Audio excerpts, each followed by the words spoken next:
le soleil se lève à l'est. Le petit pétard. Aujourd'hui, je suis tout excité parce qu'on va se taper les murs. Parce que quand t'as fait tes murs après, ça sent bon, la fin. Les plafonds sont terminés, tu l'as vu, les cadres, les plaintes sont peintes, les murs ont été lessivés parce qu'ils étaient très sales. Et rebouchés parce qu'ils étaient très troués. On va poncer. Alors, j'aurais dû prendre ma girafe, ça aurait évité d'en foutre partout. Mais comme en fait, il n'y a pas trop de ponçage à faire, je me suis pas embêté à me coltiner la girafe. On ponce les endroits qui ont été réparés, en insistant bien sur les côtés. Avec une cale à poncer, c'est mieux en tournant comme ça. Comme ça, tu ponces, mais en gardant une planéité et sans faire de grosses formes. Tu verras à la fin. Je vais faire le tour de ce que j'ai à faire. En termes de ponçage, ça va aller vite sur ce mur-là. Je le dis souvent, mais quand on a deux murs à faire côte à côte, comme c'est le cas ici, hein, plutôt que de poncer juste ça et peindre ce mur, puis ensuite poncer celui-là et peindre ce mur, je ponce tout. Comme ça, je sais que je vais pas avoir de la poussière qui va tomber sur mon mur fraîchement peint. Ensuite, je vais préparer mon camion d'éponge, mon camion d'eau avec son éponge. Mon rouleau est prêt là-bas avec la perche. Ma petite brosse préférée est prête à tremper ses poils longs dans la peinture. Je suis de bonne humeur parce que c'est vendredi. Le vendredi, tout est permis. Non, ça existe déjà, ça. Le vendredi, c'est whisky. Ça n'existe pas. Je finis le tour. Bien sûr, pour faire propre, on époussette correctement cet enduit. De façon à ce qu'il ne nous gêne pas par la suite. Je parle de la poussière d'enduit. Empêcher la peinture de se coller au mur et du coup se décoller quand on passera à la deuxième couche. Épousseter partout où on a poncé. N'oublie pas d'épousseter tes plaintes quand tu as poncé et quand tu as épousseté les murs. Je prépare ma peinture, donc là comme j'ai 3 pots de 2,5 litres, là c'est un camion de 7, donc je vais pouvoir en mélanger 2 dedans. J'aime bien en mélanger plusieurs, comme ça au moins avant la fin du dernier, quand j'aurai fini un mur complet, et avant la fin des derniers centilitres de peinture, je mélangerai la dernière dedans. Si j'avais eu le camion de 14 litres là, à porter, j'aurais mélangé les 3 dedans en même temps. Au moins je suis sûr d'avoir la même teinte partout, quoi. Il peut y avoir une petite variante selon les machines, etc. Ça peut éventuellement être un peu gênant. Donc je mélange ma peinture. Ok, c'est parti. Donc je viens de mélanger correctement, copieusement ma peinture.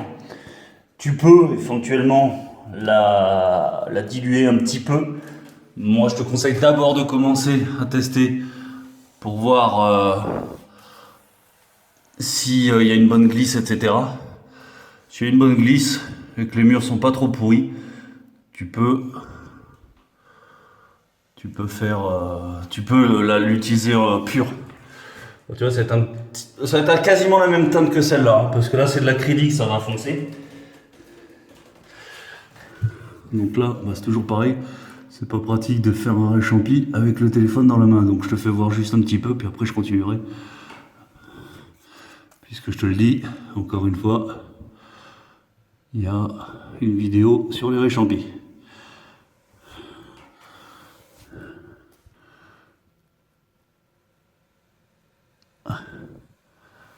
Donc là, il faut s'appliquer surtout à un endroit comme celui-ci. Pas parce que c'est la haute, c'est surtout parce que c'est en face de la porte. Donc quand tu rentres, tu vas voir que ça, si le réchampi est mal fait.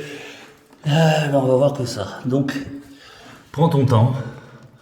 Sois calme, comme moi. Utilise une bonne brosse à réchampir, comme moi. Et fais ton boulot tranquillement, comme moi.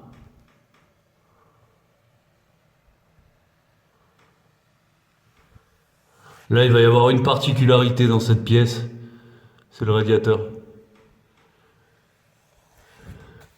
Parce que le radiateur est tellement collé contre le mur là-bas, seule une brosse à radiateur peut passer derrière. Donc il va falloir faire d'abord, je vais te faire voir après, il va falloir d'abord peindre derrière le radiateur et ensuite faire le mur. Profiter pour tester cette perche. Bon, tu vas me dire, elle n'a rien de spécial. C'est une perche télescopique, elle a un petit manche quand même assez agréable. Elle est toute neuve, c'est pour ça qu'il n'y a pas trop de saloperie dessus. Mais c'est surtout que c'est la perche qui a été conçue pour les manchons de Nespoli, roulant. C'est-à-dire qu'elle est bloquée, quoi. plus moyen de faire tomber ton rouleau dans le fût de peinture. Elle est bloquée, pour la débloquer, il suffit d'appuyer sur cette petite gâchette là, et hop, tu arrives à l'enlever. Donc je trouve ça ingénieux, tu te fais pas trop mal à l'enlever, parce qu'à l'époque je me rappelle, je donnais des coups à l'extérieur, à un endroit où je pouvais donner un coup, pour pouvoir virer la monture de la perche. Donc là c'est plus le cas. Je viens juste de réchampir.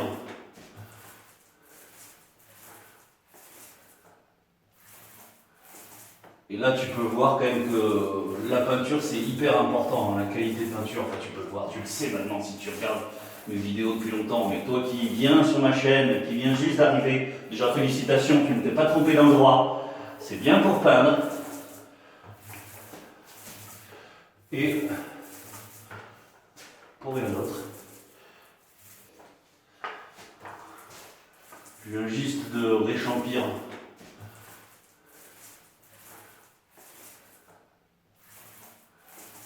Et là, tu peux voir quand même que la peinture, c'est hyper important, la qualité de peinture. Enfin, tu peux le voir, tu le sais maintenant si tu regardes mes vidéos depuis longtemps. Mais toi qui viens sur ma chaîne, qui viens juste d'arriver, déjà félicitations, tu ne t'es pas trompé d'endroit. C'est bien pour peindre.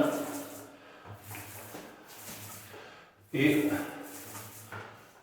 pour rien d'autre.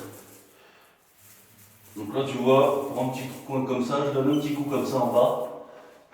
Et comme ça, j'ai pas besoin de descendre aussi bas quand je vais mettre ma peinture. Hop, je tourne mon rouleau pour faire le côté. Voilà. Quand tu arrives dans l'angle du mur, tu fais un démarrage, juste un petit démarrage sur cette longueur, tu vois, pas plus. T'es sûr de ne pas te mettre de la peinture si tu fais ce démarrage après, quoi. Là, tout à l'heure, quand j'aurais peint ce mur, je pourrais peindre ici sans toucher ce mur-là. Bon bref, ça je le dis assez souvent dans mes vidéos. Dans la porte, bah, tu t'appliques à faire un réchampi le plus droit possible en calant la pointe, enfin le côté de ta brosse pile poil ou juste un peu avant l'angle entre le mur et le cadre. Je sais pas si je suis très clair.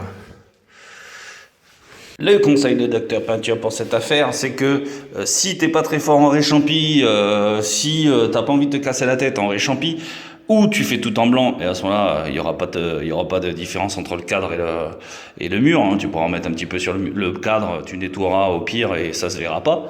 Ou tu utilises des peintures claires. Plus la peinture est claire et moins on voit le tracé du réchampi. Donc si t'es pas très fort, prends des peintures claires, ne t'amuse pas à mettre un gris foncé là-dessus, sinon on va voir que ça. En revanche, quand ton mur est vraiment sale comme ça, ou qu'il est très foncé, bah, il est judicieux parfois de mettre une couleur, une teinte dans ton blanc et éviter de faire tout en blanc. À partir du moment où ta peinture a du colorant, elle va devenir plus opaque et moins transparente que le blanc pur. C'est ce que j'explique souvent, on ne fait pas toujours ce qu'on veut. Après, tu peux toujours faire du blanc. Si on part sur du blanc sur un mur très foncé ou très sale, il faudra faire 3 voire 4 couches, donc ça va te coûter plus cher. C'est pour ça d'ailleurs que dans le bâtiment, on voit très rarement du blanc pur. Même dans les cadres qui arrivent tout fraîchement peints d'usine ou pré-peints d'usine, il y a toujours un râle et un blanc un peu cassé, quoi. C'est pas forcément joli, mais dis-toi qu'un cadre blanc comme celui que j'ai derrière moi, il va jaunir et très rapidement. Très rapidement. Voilà, je te parlais en même temps, je nettoyais mes plinthes. Hein, ça tu as vu dans une super vidéo très longue. Peindre un mur en blanc ou peindre un mur en couleur. Donc j'en profite moi pour donner un petit coup sur les plinthes. Parce que je suis comme ça. Non, parce que ça fait plus propre, ça fait joli. La propreté chez un client, c'est essentiel. Quand il voit ton chantier à la fin et qu'il voit que tout est nickel, il a même ses plinthes qui brillent, le mec se dit, il est propre cet homme. On fait des travaux et on fait rarement de travaux sans poussière. Donc t'as beau avoir protégé tout le sol, etc. ou les meubles, ça fait pas tout. Allez, je continue. Pour gagner du temps, on pourrait peindre et donner un petit coup d'éponge. Mais comme j'ai remarqué, il y a un petit creux ici, je vais faire le réchampi, quoi. Je fais le réchampi parce que ça va pas être long, regarde. Hop, c'est fait. Ça c'est fait. Voilà.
voilà. Maintenant, on va continuer avec ce mur et la particularité, le radiateur. Avant d'attaquer le radiateur, bon, l'idéal c'est d'avoir un goupillon. Manque de bol, je l'ai oublié chez moi. Bon, là, de toute façon, je peins pas le radiateur, donc il sera toujours temps de revenir donner un coup. Là, l'intérêt, c'est d'enlever toute la poussière qu'il y a au fond du mur. Et pour ce faire, tes deux nouveaux compagnons, c'est la brosse à radiateur. Et ça, au moins, tu te pètes pas le dos. Tu es assis tranquillement en face de ton radiateur et tu peux travailler correctement. Par faire le mur plutôt que le radiateur pour la pièce qui est à peindre, parce que tu verras que c'est le contraire pour la tapisserie. Quand tu peux, là on est en rénovation, on peut, on a tout à faire. Et bien c'est d'abord de peindre le fond du radiateur avant de peindre le mur entier. Donc là on se prend pas la tête avec le côté, celui-ci on va le faire vraiment en dernier. Peu importe si tu mets de la peinture sur le radiateur, étant donné qu'il va être peint. Tu comprends l'intérêt tout de suite de faire le mur avant le radiateur. Tu as compris le truc, hein, c'est quand même pas compliqué. Tu envoies la brosse au fond. Et tu peins. Ma brosse est très limite. Pourtant c'est la plus petite que j'avais dans la camionnette. Bon bref, voilà, t'as compris. On va donc se taper tout le long. On va le faire à la brosse normale quoi. Et ici c'est pareil, tu viendras le faire au dernier moment. C'est-à-dire qu'on va commencer à peindre tout ça là, le tour etc. Et juste là, au dernier moment, je donnerai un coup de brosse au-dessus, un petit coup de rouleau et je continuerai le mur. Je le fais vraiment au dernier moment parce que c'est un endroit où je veux pas qu'il y ait des démarcations. Alors t'imagines un peu le bordel que ça va être quand on va passer à la mise en peinture des radiateurs. C'est vrai que tu vois pas grand chose, hein, je suis désolé mais tu vois là-bas là ça a été peint et on voit que dalle parce qu'il n'y a pas assez de lumière. Ça fait joli ça. Et si tu te poses tout de suite la question, savoir si le tuyau qui va dans le mur, de quelle couleur je le peins, là tu peux faire comme tu veux. C'est où tu le peins, la couleur de ton radiateur, ou tu peins la couleur du mur. Les radiateurs vont être blancs, et comme tous les radiateurs des chambres vont être blancs, je veux quand même qu'il y ait une uniformité avec tous les radiateurs quoi. Donc ça, ce sera peint en blanc. Je le peins là, c'est juste pour bloquer le fond, en fait, parce qu'il est dégueulasse, le tuyau est crade. Et comme le blanc, ça recouvre pas des masses, j'espère qu'avec un petit coup de peinture comme ça va le faire. Je redonne un petit coup sur toute la longueur. J'étale bien, comme ceci, que mon rouleau vienne... Là d'ailleurs, tu peux le faire tout de suite ça. C'est-à-dire tu fais ton angle ici. Bon, c'est vrai que je devrais prendre ma brosse à réchampir, ça serait plus pratique que la brosse à radiateur. Enfin, ouais, je charge un petit peu mon rouleau. Ouais, c'est pareil, hein, c'est pas grave si tu mets un coup sur le radiateur, puisqu'on l'a pas encore peint. Donc en plus c'est sur le côté, donc on s'en fout.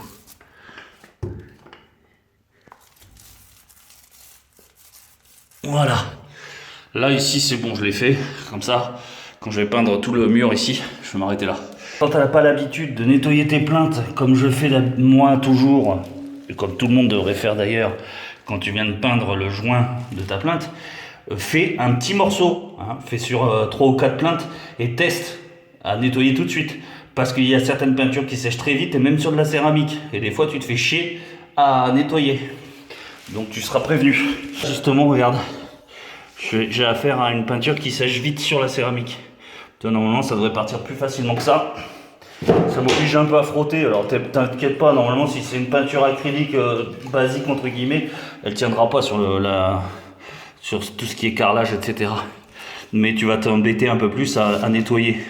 Et le but, c'est pas non plus de passer du temps à nettoyer, quoi. La difficulté pour moi, c'est tout ce que le client n'a pas voulu enlever, c'est-à-dire le meuble. Je lui ai proposé de l'enlever, il m'a dit non, surtout pas.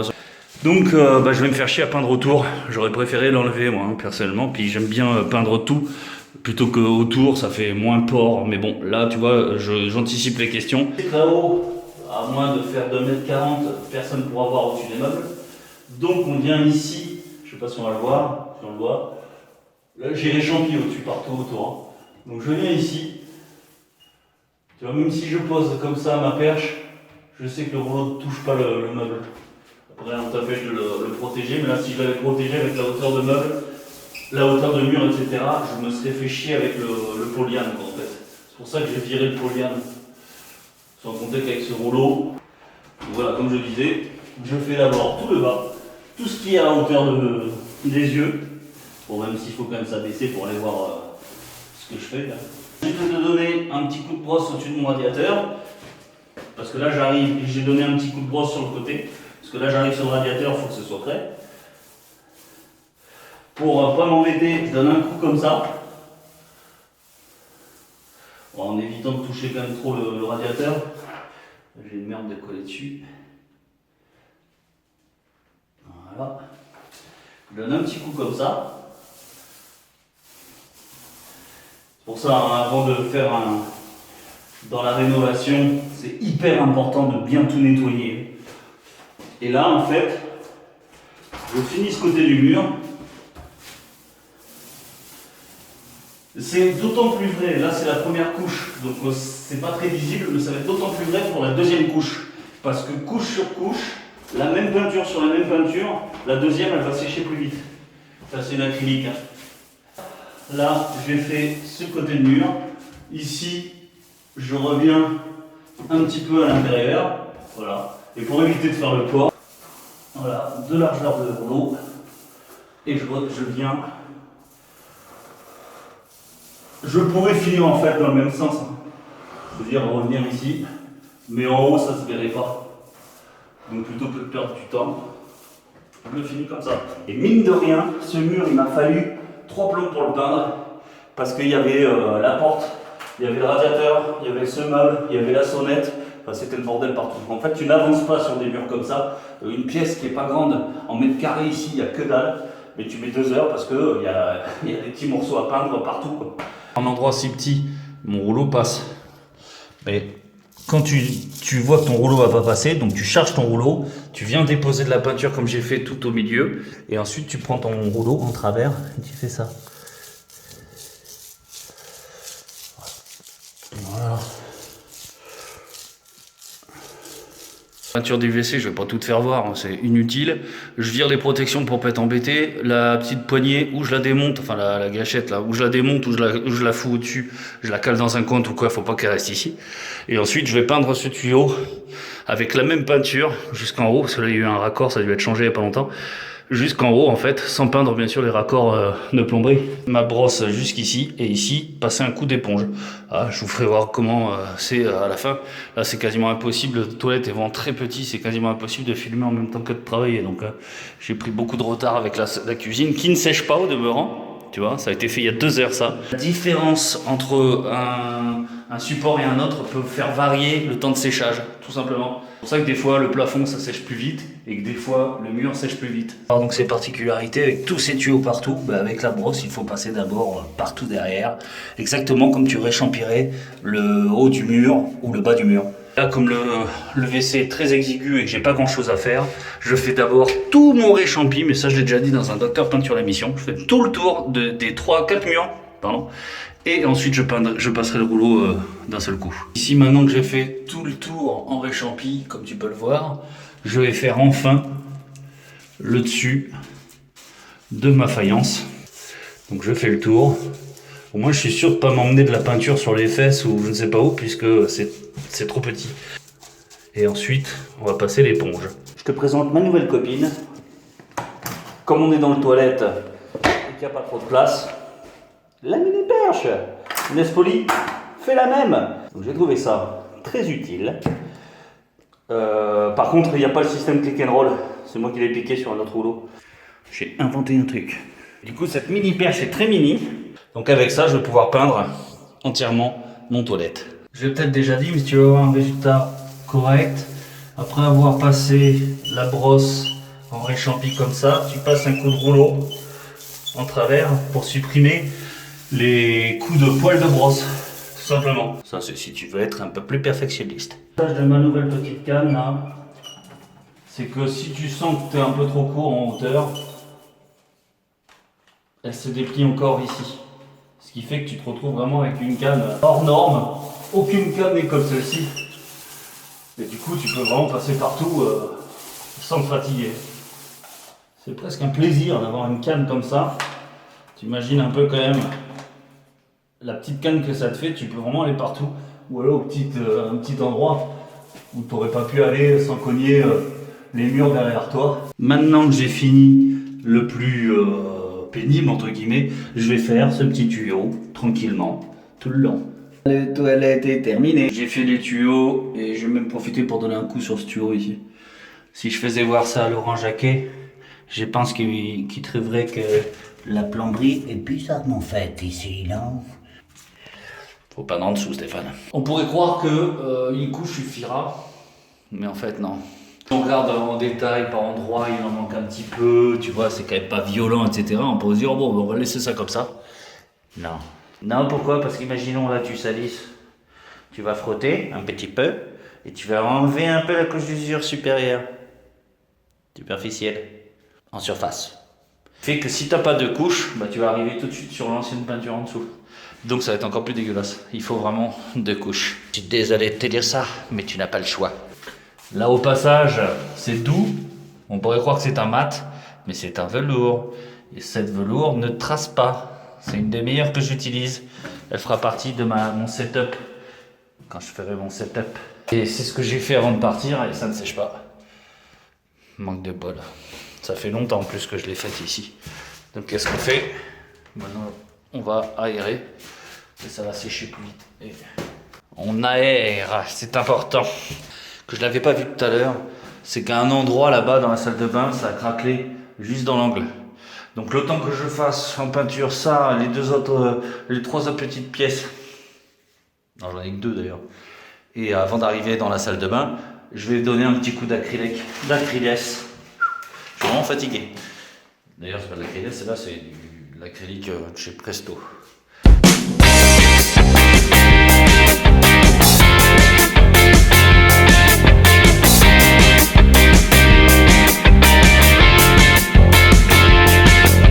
That's what I'm gonna be to fly. Ce qui veut dire à peu près j'ai fini et je suis content d'être en week-end. On a fait les murs.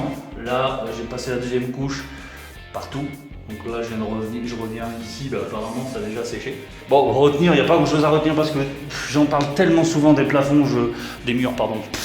Je parle tellement souvent des murs qu'il suffit d'aller jeter un coup d'œil dans les autres vidéos pour avoir la réponse à tes questions. Bientôt vous allez pouvoir enfin me remplacer. Et je vais pouvoir enfin prendre ma retraite. Enfin, les radiateurs sont prêts à être peints pour lundi et mardi. Lundi et mardi, on va faire donc les radiateurs et ainsi que ces superbes portes de placard. Merci d'avoir suivi cette je ne sais pas combienième de vidéo sur Déco Réno, Réno Déco, Maison Déco, Réno, Déco, Réno, Maison. Si cette petite vidéo t'a plu, lâche un pouce bleu vers le plafond tout propre que tu as peint. C'est mignon. C'est vrai que je le fais plus trop souvent ça. Si tu veux en savoir plus, si tu veux rester au courant, tu peux me retrouver sur Twitter, Facebook et Instagram. En attendant, je te dis bon week-end, bon vent et à bientôt. Ciao. Hello petit bêta. Ouais, je te fais 2 hello dans la même vidéo parce qu'en fait c'est la même journée. J'ai juste changé de t-shirt pour qu'on me voit plus. Sponsorisé par la même chose que mes camions. Ici on voit que c'est pas très propre. C'est parce que c'est ça. C'est très con ce que je viens de dire. Aouh! Il faut toujours qu'il y ait une pour me casser les Je me suis arraché le doigt à cause d'une clé de jamais lieu d'être ici. Bon bref. Vraiment là on a affaire à un radiateur de merde. Particularité ou pas Stéphane là-dessus? Merde, si je mets le doigt dessus. Non, aucune particularité particulière. C'est beau ce que je viens de dire. C'est pas beau, hein. J'aurais pu essayer de rattraper ça, mais enfin c'est pas grave. C'est ça. Une cuillère, si jamais tu veux déjeuner. Ah oui, d'accord, j'ai compris. J'ai compris. Le truc qui ferme pas. Donc ils ont mis une cuillère sous une étagère là-dessous, là, je sais pas si tu le vois. Pour bloquer la porte. Arrête de faire le con. Ça y est.